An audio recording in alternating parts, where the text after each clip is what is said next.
장기간의 스트레스는 협심증, 뇌출혈, 당뇨 등 여러 심혈관 질환도 발생하게 합니다.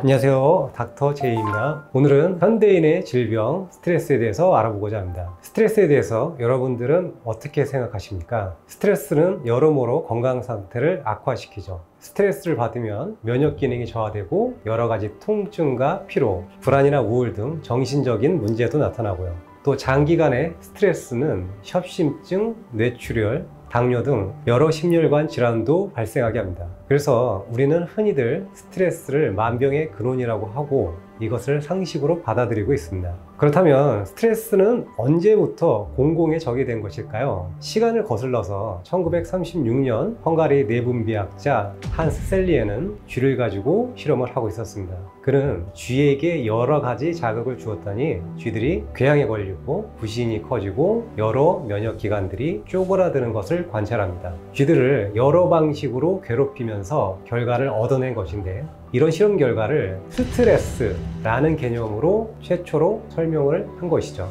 스트레스의 과학이 드디어 탄생을 한 것인데요. 셀리에는 추후에 스트레스의 이론점에 대해서도 언급을 하지만 그때는 이미 스트레스가 대중에게 공포의 대상으로 자리 잡은 뒤였습니다. 스트레스의 기원이 된 셀리의 실험은 사실 쥐들을 잔인한 방식으로 고문한 것입니다. 이것을 인간의 일상적인 스트레스에 그대로 적용한 것은 과연 합당한 일이었을까요? 그런데 여기에 대해서 다른 목소리를 내는 사람이 있습니다. 스트레스에 대해 연구하는 켈리 맥고니걸이라는 과학자입니다. 그녀는 스트레스의 심이라는 책을 통해서 우리에게 스트레스에 대한 매우 흥미로운 연구 결과들을 제시합니다. 지금부터 그 내용을 소개해 드리겠습니다. 스트레스에 대한 반응을 설명할 때 투쟁과 도피라는 원리를 들어보셨을 겁니다. 월터 캐넌이라는 과학자가 1915년에 처음 이 개념을 설명을 했습니다.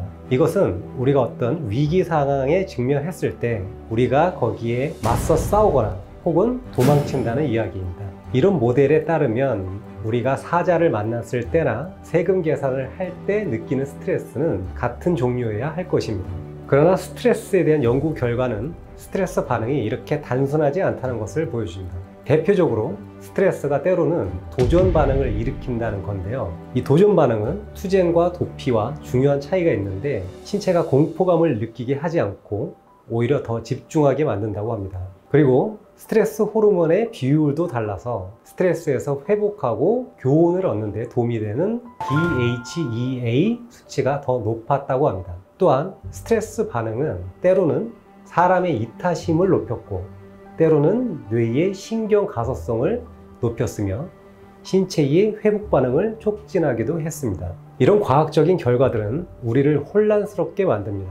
왜냐하면 앞서서 스트레스는 정신적, 신체적인 질환을 일으킨다고 언급했기 때문입니다. 이러한 양극단의 결과는 도대체 어떻게 설명해야 할까요? 미국의 보스턴에서 진행된 퓨전 노화 연구가 있었습니다. 이 연구 또한 스트레스가 건강에 해롭다는 주장을 강화한 듯 보였습니다. 그런데 연구 과정을 면밀히 살펴보니 여기에는 어떤 숨겨진 비밀이 있었습니다. 그것은 스트레스를 대하는 였습니다. 사실은 스트레스의 횟수나 강도가 아니라 그 사람의 스트레스에 대한 사망 위험을 가장 잘 예측한 것이죠.